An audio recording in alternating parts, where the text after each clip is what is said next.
Mini व्लॉगमध्ये इथे आम्ही travel करून माझ्या बहिणीकडे चाललो होतो. सो तिथे गेल्यावर कळेल तुम्हाला नक्की कोणाकडे ते.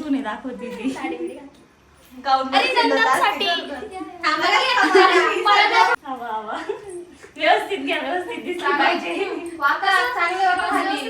असं डोकं टेकून पाया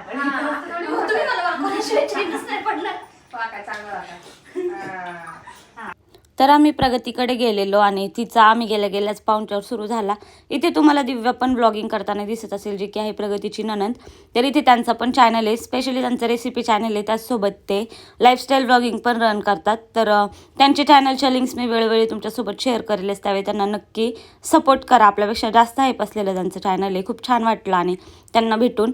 आणि जेवणामध्ये इतकं सारं बनवलं होतं. मेन म्हणजे तर हॉट टॉपिक म्हणजे आमरस. पहिला आमरस मी यांच्याच घरी खाल्ला. तर खूप छान असं त्यांनी जेवण वगैरे होतं, कॉम्बिनेशन होतं.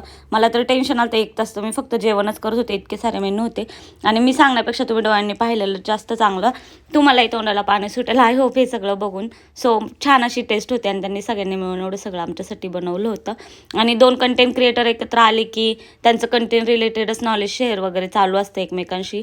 त्यानंतर डेझर्ट्समध्ये दिव्याने आमच्यासाठी इथे चॉकलेट बोल बनवला होता, कारण की तिचं रेसिपी चॅनल आहे आणि तिला खूप छान छान रेसिपी येतात. पण एका दिवसात सगळं शक्य नसल्यामुळे तिने आमच्यासाठी सुंदर असं बनवलेलं. अटॅक मोड मध्ये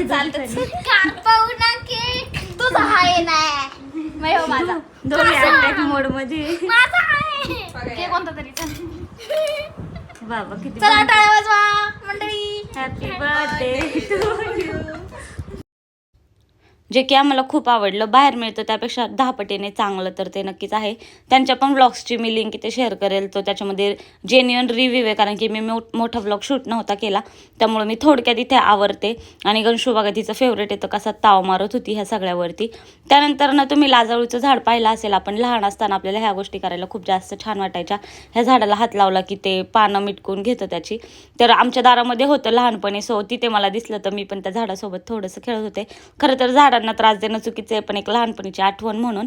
त्यानंतर ना आमची जायची तयारी सुरू झाली आणि त्यांचं गिफ्ट वगैरे देण्याचा कार्यक्रम चालू होता.